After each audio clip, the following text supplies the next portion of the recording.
గుంటూరు జిల్లా తెనాలి రామలింగేశ్వరపేటలోని తెలుగుదేశం పార్టీ కార్యాలయంలో ప్రజా దర్బార్ నిర్వహించారు. శుక్రవారం సాయంత్రం 4 గంటల నుంచి నిర్వహించిన ఈ కార్యక్రమంలో TDP incharge MLC Alapati Rajendra Prasad పాల్గొని ప్రజల నుంచి అర్జీలు స్వీకరించారు. నియోజకవర్గ పరిధిలో ప్రజలు తమ సమస్యలను ఆలపాటికి వివరించారు. వాటిని పరిశీలించి పరిష్కరిస్తామని బాధితులకు ఆయన హామీ ఇచ్చారు.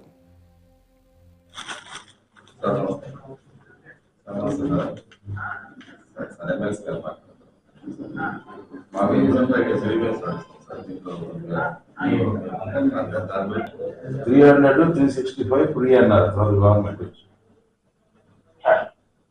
అయితే రిజిస్ట్రేషన్ చేయలేదు వీళ్ళకి. అప్పుడు మేమే ఓపెన్ గా ఇచ్చాము వీళ్ళందరికీ.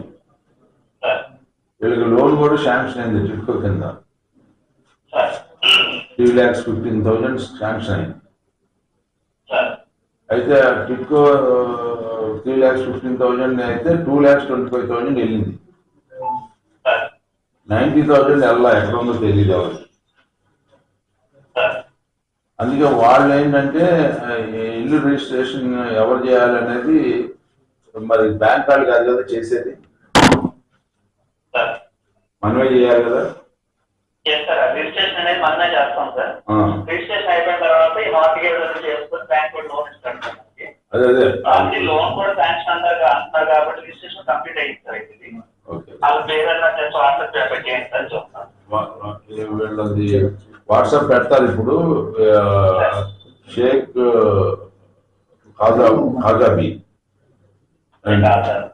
ఖాజాబీ ఈ మన డిడిది ఇదంతా కూడా మీకు పంపిస్తారు. ఇవన్నీ కూడా ఓకే. చాలా సంతోషం. ఈవెంట్స్ లో ఈరోజు విభిన్నమైనటువంటి అంశాలు మా దృష్టికి వచ్చినాయి.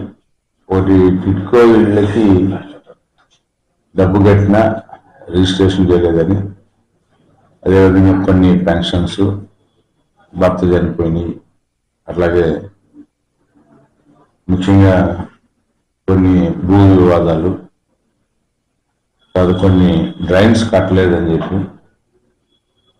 ఇలా రకరకాలుగా దాదాపు ఈరోజు ఒక 10 పిటిషన్స్ వాళ్ళు రావటం జరిగింది. ఈ 10 పిటిషన్స్కి స్పందించి వెంటనే సంబంధిత అధికారులతో మాట్లాడటం జరిగింది. కొన్ని 22A కింద ఉన్నాయని చెప్పి చెప్తా ఉన్నారు. వాళ్ళు ఎప్పుడో డాక్యుమెంట్ కొనుక్కున్న డాక్యుమెంట్ అయినా కూడా దానికి తొందరలోనే ప్రభుత్వం స్పందించి 22A మీద పరిష్కారం చూపించడానికి సిద్ధంగా ఉంది ప్రభుత్వం. అందుకనే వాళ్ళకు కూడా భయపడుతుందని చెప్పి చెప్పడం జరిగింది. ఎవరైతే పొజిషన్లో ఉన్నారో వాళ్ళకే భూమి వస్తుందని చెప్పి కూడా చెప్పడం జరిగింది. అయితే ఈరోజు మనం గమనించాల్సింది ఏంటంటే ప్రజల్లో చైతన్యం వస్తాం. చిన్న సమస్య, పెద్ద సమస్య అయినా, ఆర్థికపరమైన సమస్య అయినా, లేదా వ్యక్తిగతమైన సమస్య అయినా, సమాజపరమైన సమస్య అయినా, అన్నిటినీ కూడా ఈ ప్రభుత్వం దృష్టికి తీసుకురావడానికి వెనకట్లేదు. అంటే దీని అర్థం ఏంటంటే ఈ ప్రభుత్వం స్పందించే ప్రభుత్వం, ఈ ప్రభుత్వం పనిచేసే ప్రభుత్వం, ఈ ప్రభుత్వం ప్రజలతో ఉండే ప్రభుత్వం అని చెప్పి గుర్తించడం అనేది మొదలైంది.